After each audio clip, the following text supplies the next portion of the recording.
How to buy Syndog token. So before we start, this is not financial advice. I'm not professional or economic expert. So before investing in any project that you found on my channel, please do your own research. And also, there is referral codes down in the description. You can get free money rewards on crypto with the best referral codes. Simply use the codes below, fund your account and enjoy the benefits. Check them out in the description as you can see.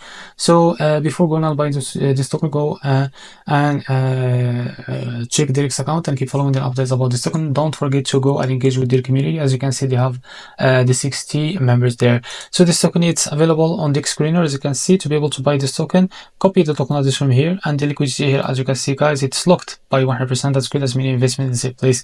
To be able to buy this token, as you can see, click here to copy the token address. This token address is under the base network. Open your wallet. For that, I will use the Base wallet. Select the base as a network here. Click on this plus icon. Now place the token address here. Click on this plus icon to add it to your wallet. Now go back to your wallet. Find your token that you just added. Just keep scroll down.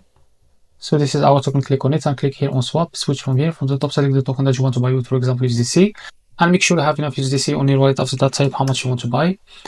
So here you will be able to see how much you receive. So this is it, and after that it's easy and simple. Click on buy now and you will be able to buy this token on your wallet. So this is how to buy Syndog token. If you found this very helpful, please like and subscribe. See you in the next video.